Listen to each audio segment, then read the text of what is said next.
Oui, retour de l'FC pour la deuxième partie. Nous retrouvons bien entendu Yaya Touré, un international ivoirien de Manchester City, Mostafa Badri, le patron du journal Al-Tarab du Maroc, et puis bien entendu le retour d'un éditorialiste ou tout simplement la présence de Charles Toplé, notre deuxième éditorialiste.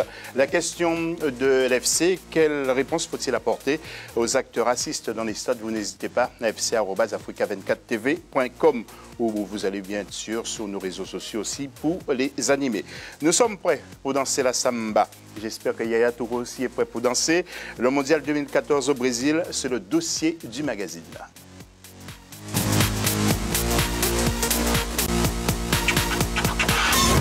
5 équipes, Nigeria, Cameroun, Côte d'Ivoire, Ghana, Algérie. Quel pays qui reviendra avec le trophée de la Coupe du Monde sur le continent africain? Yaya Touré a la réponse sans doute. Mais voyons d'abord quel est le potentiel de la Côte d'Ivoire avec un dossier signé Ibra Radi Diaye. La Côte d'Ivoire est l'une des 5 équipes africaines qualifiées qui défendront les couleurs du continent au Mondial 2014 au Brésil. Atterri dans le groupe C, une poule à première vue équilibrée avec la Colombie, le Japon et la Grèce, ce tirage au sort paraît donc favorable par rapport à celui de 2006 et 2010. Les éléphants ont montré ces dernières années une constante progression qui fait d'eux la meilleure équipe africaine. Je pense que la Côte d'Ivoire reste la meilleure équipe d'Afrique actuellement, puisqu'il est la première déjà dans le continent et les 19e dans le monde. Je pense que cette équipe a parmi elle une génération de joueurs qui ont marqué ces dernières décennies avec des joueurs pétris de qualité. Ça reste, à mon avis, la meilleure équipe africaine de tous les temps. Je pèse mes mots. En effet, la Côte d'Ivoire peut compter sur ses nombreux internationaux évoluant dans les plus prestigieux clubs européens. Je pense que les forces de cette équipe restent bien sûr l'expérience qu'a cette équipe composée par des joueurs évoluant dans les grands clubs et qui participent dans des diverses compétitions de type la Ligue des Champions et la Coupe de l'UEFA entre autres. Et une équipe qui possède des individualités remarquables qui peuvent faire la différence bien sûr à chaque moment dans la personne, pour ne citer que Drogba, Kalou, Gervinho. Je pense que le comportement de cette équipe de la Côte d'Ivoire sera honorable dans cette Coupe du Monde parce que c'est la dernière, on va dire, pour cette génération Drogba. Quand on voit un petit peu l'âge de cette équipe qui dépasse les trentaines en général, je pense qu'ils sont au courant des attentes et de la pression qui pèse sur leur dos. Seulement, certains spécialistes se demandent si la faiblesse des éléphants ne se trouverait pas au niveau de la tactique du sélectionneur. Autre point négatif souligné par les observateurs, les résultats de l'équipe nationale ivoirienne ces dernières années. En effet, le dernier trophée des Ivoiriens remonte à la Coupe d'Afrique des Nations de football organisée au Sénégal en 1992. Je pense que cette équipe n'a rien gagné depuis un certain moment. Le dernier trophée en date reste toujours en 92. Franchement, parlant de Lamouchi qui a succédé entre autres, je pense qu'à Vaïd et à Michel, pour moi, n'a pas amené ce rajout à cette équipe nationale de la Côte d'Ivoire. Je pense que Sabri Lamouchi doit revoir un petit peu sa copie et doit revoir un petit peu la composition de son effectif et notamment en défense. La Coupe du Monde est prévue du 12 juin au 13 juillet 2014 et sans doute la Côte d'Ivoire aura tout un continent comme 12e éléphant pour réaliser à l'instar du Cameroun en 1990 ou du Sénégal en 2002 un beau parcours. Oui, alors Yaya Touré, 2 questions. Que pensez-vous de ce sujet? Et lorsque Noureddine Sali, notre éditorialiste, parle de Sabri Lamouchi, est-ce que vous trouvez qu'il est dur avec lui? Bon, je crois, c'est vrai, je crois un peu quand même, parce que c'est vrai que voilà, Sabri, il est jeune, c'est sa première expérience, et je crois que bon voilà, l'équipe était déjà faite depuis longtemps, et c'est vrai que bon voilà, on a un noyau de joueurs, de jeunes talents et d'anciens aussi. Et c'est vrai qu'en ce moment, c'est vrai que tout se passe pas bien. Là, c'est comme si on se cherchait plus ou moins. Voilà, c'est à voir une Vous en base. parlez dans les vestiaires, comment ça se passe alors Oui, beaucoup entre nous, plus les anciens en fait, plus les anciens, plus les joueurs les plus expérimentés. Qu'est-ce qui ne va pas, Yaya? Qu'est-ce qui ne va pas? Bon, c'est vrai que dans le foot, hein, il y a un peu de tout. Hein, il y a un peu de tout. C'est vrai qu'il peut avoir la malchance avec, il peut avoir aussi le fait de ne pas susciter plus de choses positives. Et je crois qu'aujourd'hui, on est plus positionné vers là aussi. C'est-à-dire, on a une bonne équipe, une nation de football composée de joueurs internationaux qui jouent dans près, si je suis honnête, dans les meilleures équipes en Europe, que ce soit avec Kalou qui joue à Chelsea aujourd'hui, qui est à Lille, Gervinho qui est à Roma, Didier qui était avant à Chelsea aujourd'hui, qui est à Galatasaray, qui a une immense expérience, comme mon frère aussi, comme moi aussi. Mais bon, en éliminatoire, on est assez fort, on est très fort sinon, si je veux dire. Mais lorsque vous arrivez dans une compétition comme le Mondial, la Côte d'Ivoire est absente. Alors, s'il y avait un mot à lancer ce soir à vos coéquipiers, qu'est-ce que vous voulez leur dire? Bon, ça c'est des... Parlez franchement, hein, si vous avez des choses à dire, dites-le. Le tonton José, en fait, le vrai problème en fait aujourd'hui, ce qu'on sait tous et ce qu'on sait quand on est dans la version, on se dit plus ou moins. C'est vrai que ça peut passer ou ça passe souvent assez difficilement, mais c'est vrai que bon voilà, on a été beaucoup critiqués à propos en faveur, voilà, on a reçu beaucoup de critiques de nos supporters en disant qu'on n'était pas unis ou qu'on ne jouait pas tous ensemble. Mais bon, le football, c'est un sport assez compliqué. C'est-à-dire, vous pouvez avoir 11 bons joueurs, mais ce n'est pas ce qui va vous faire gagner. Et souvent, comme moi je le dis, je le prédis souvent, il y a la chance qui y va, il y a beaucoup de choses autour. Et pour moi, les détails sont très, très importants. Et voilà, vous pouvez demander à n'importe qui, à n'importe quel joueur important ou joueur qui a plein d'expérience, il vous le dira la même chose. C'est-à-dire, on n'a pas ce bain de chance-là qui peut nous propulser. Je crois qu'aujourd'hui, ce mondial va nous donner plus d'expérience et plus d'envie pour la suite que aussi pour la CAN aussi. Au fait. Alors, Mostafa, lorsqu'on entend Yaya Touré, on sent que ce n'est pas l'entraîneur qui doit faire le boulot. Il est là pour donner un maximum de renseignements sur les tactiques d'entraînement, mais ce sont aussi les joueurs. Ce n'est pas le problème de toutes les équipes africaines qui ont les grandes équipes africaines? C'est ce que j'allais venir. Il a entièrement raison. Et moi, j'ai assisté à pas mal de concentration pendant les CAN. Je trouve que déjà tout l'entourage qui se fait que prépare la fédération ivoirienne, c'est un petit peu trop faste. Je ne sais pas s'il est d'accord avec moi, mais je trouve qu'un petit peu, on sentait que les 6 joueurs ils sont dans une caserne, peut-être qu'ils se rappellent de l'ancienne caserne, mais je pense que c'est une grande équipe qui ne manque pas de talent. Si on la compare à l'équipe de 92, avec Guamini, avec Abdullah Traoré, avec Youssouf Fofana, c'était quand même cette génération, je pense qu'il est plus riche. C'est vrai que c'était le football, c'était un petit peu plus facile avant. En 92, c'était que 12 clubs, 2 équipes, maintenant c'est 16. Mais je pense que des grands joueurs titulaires et tout ça, il y a 2 choses. Il faut laisser les joueurs respirer pendant les concentrations, pendant la CAN. C'est vrai qu'il y a des intrus, qu'il y a pas mal de trucs, et puis ça, c'est le public qui essaie de toucher un petit peu parce que le public, il les voit que pendant les matchs.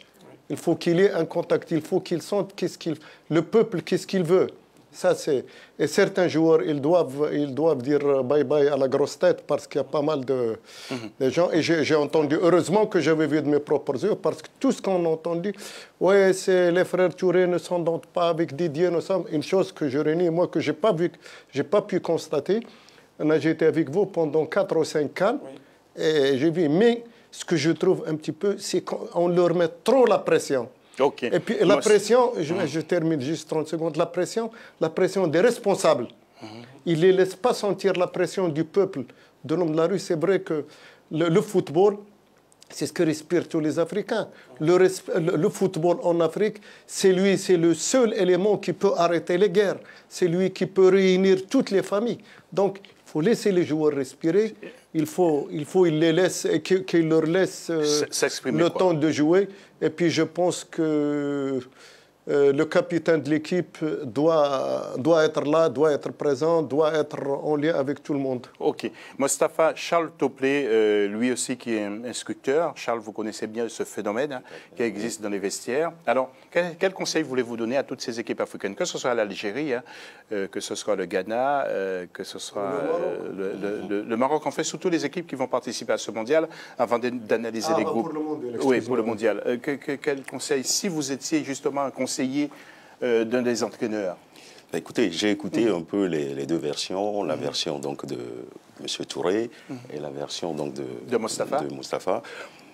Le problème, le conseil que moi je peux donner un peu à ces entraîneurs ou aux joueurs, d'abord, il faut qu'il y ait de l'unité.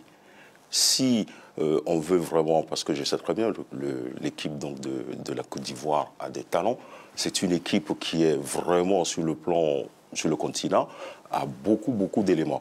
Maintenant, si dans le vestiaire, eux-mêmes, ils sont déjà intelligents. Je veux dire simplement, quand je vois M. Touré en face de moi qui est intelligent, je pense qu'il met son intelligence au profit de l'équipe de Manchester.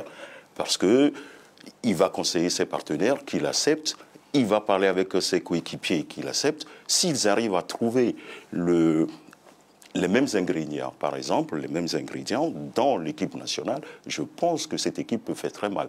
Or, ce qui se passe, c'est qu'on ne s'entend pas dans le vestiaire, il y a des clans. À partir du moment où il y a des clans, donc vous ne pouvez pas gagner des matchs. Oui, alors, Charles, avant de retrouver Mostafa, quelquefois il y a des clans...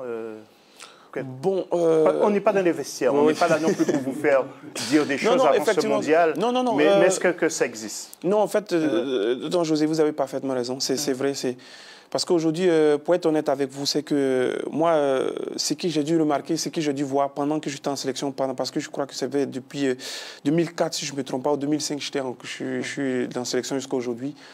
J'ai constaté que voilà, c'est plus ou moins la presse qui crée en fait ces genres de conflits là. Sinon, nous, moi, quand on est en sélection, je passe plus de temps dans la chambre de Didier ou dans la chambre de mon frère ou avec les autres. Parce qu'on est toujours ensemble en train de se créer. C'est vrai que souvent on entendait nous quand on était en sélection ou quand on est en club, on entend que bon, voilà, on vous voit toujours en train de danser ou on vous voit après manger, vous asseyez en train de danser. C'est des gens, c'est des jeunes qui s'aiment, qui ont envie d'être ensemble. Oui, mais ce que je voulais dire, j'ai vu aussi les athlètes américains, ils font la même chose. Hein.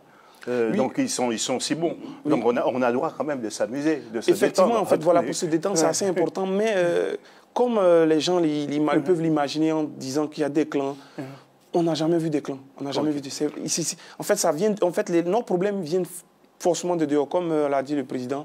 C'est-à-dire, voilà, on a cette pression-là il y a des choses qui sont inventées, il y a des choses qui se créent. Parce que moi, c'est dommage, ça fait pas mal d'années aujourd'hui. Mon aîné, qui est Didier, qui est mon capitaine aussi, j'étais pratiquement en conflit par rapport à la presse, en disant que voilà, je alors, justement, avant de retrouver Mostafa, on va quand même parler de Didier. Est-ce que Didier est vraiment proche des autres joueurs, très franchement? Bon, moi, voilà, José, pour être honnête avec vous, Didier, c'est quelqu'un, quand j'étais en Ukraine, c'était quelqu'un plus ou moins où j'avais souvent la communication avec. C'est-à-dire, il se comportait en leader, il se comportait en capitaine. Il essayait de toujours rassembler, il essayait d'avoir les contacts avec des nouvelles de tous les jeunes. Et ça se voit aussi quand on est en sélection, on a plus ou moins avant les matchs, à veille de match, on a beaucoup de réunions. Où il peut arriver un moment où on s'assoit ensemble, on regarde des films, où on est beaucoup plus ensemble. Et ce qui est reflété par les gens de dehors, comme on peut dire les journalistes, il y a certains qui croient qu'ils sont plus malins ou qui savent beaucoup de choses.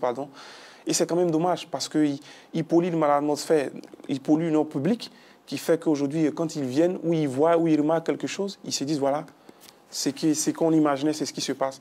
Mais il peut arriver que deux individus se tiennent l'école, mais après, ça ne veut pas forcément de dire que parce qu'ils sont tenus l'école qui ne s'aiment pas.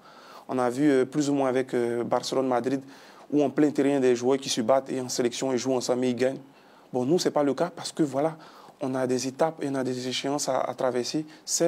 Parce que ces joueurs aussi, que ce soit Barcelone-Madrid, c'est des joueurs qui évoluent dans des grands clubs et qui ont joué de haut niveau, c'est-à-dire la Champions League, plus ou moins parmi des joueurs entre des joueurs de Madrid ou Barcelone, ils ont la plupart du temps joué des finales ou des semi-finales de Champions League. Et bon, pour nous, en Côte d'Ivoire, on a peut-être 2, 3, 4 joueurs qui vont peut-être participer à une finale ou une demi-finale de Champions League.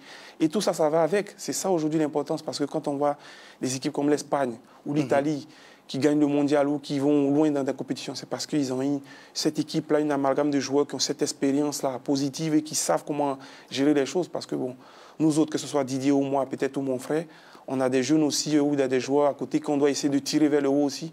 Souvent, ce n'est pas évident. Et bon, quand ça ne se passe pas bien, il y a toujours des clans. Quand ça se passe pas bien, c'est celui-là qui tire le chapeau, c'est celui-là qui... C'est quand même dommage. Oui. Moustapha, on va être court parce qu'il va falloir qu'on analyse aussi après les groupes et profiter aussi de la présence de Yaya. Qu'est-ce que vous voulez rajouter, Moustapha Badri? Je voulais juste ajouter que, comme il dit Charles, des clans, il y en a partout. Oui. Mais parfois, moi, je suis journaliste et je sais de quoi je parle et je prends ma responsabilité. C'est vrai que nos journalistes, on participe à la création de la zizanie et de l'animosité. Pourquoi? Quand il nous manque de la matière.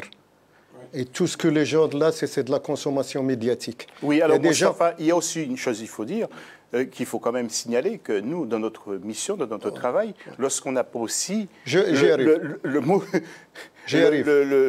l'acteur avec nous, on est obligé aussi d'imaginer des choses. Non. Oui. Moi, je ne parle pas quand vous avez accès directement à l'acteur, quand vous êtes en face de l'acteur, prenez ce que vous voulez. Mais quand vous avez un rédacteur en chef qui vous demande un papier, vous n'arrivez pas à joindre tel joueur ou tel dirigeant, donc on fabrique. Il faut qu'on se dise, vous avez demandé, pourquoi vous demandez la franchise à M. Touré et qu'on ne le dit pas nous-mêmes. Nous, parfois, on ne trouve pas de la matière, on ne trouve rien à mettre sous la dent, on attaque, on dit que des clans. Moi, je veux apporter mon témoignage que j'ai vu, que j'ai constaté. J'étais avec eux pendant la CAN.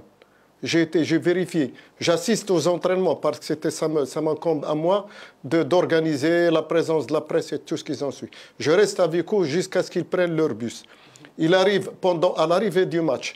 Je suis chez eux pour voir un petit peu que le tout est OK. À la fin du match, je vais pour récupérer le capitaine et l'entraîneur et je rentre dans les vestiaires. Je rencontre... Je n'ai pas remarqué ce qui s'est passé. Mais c'est vrai que le journaliste est un journaliste, il doit avoir de la matière, il y a un lecteur qui l'attend.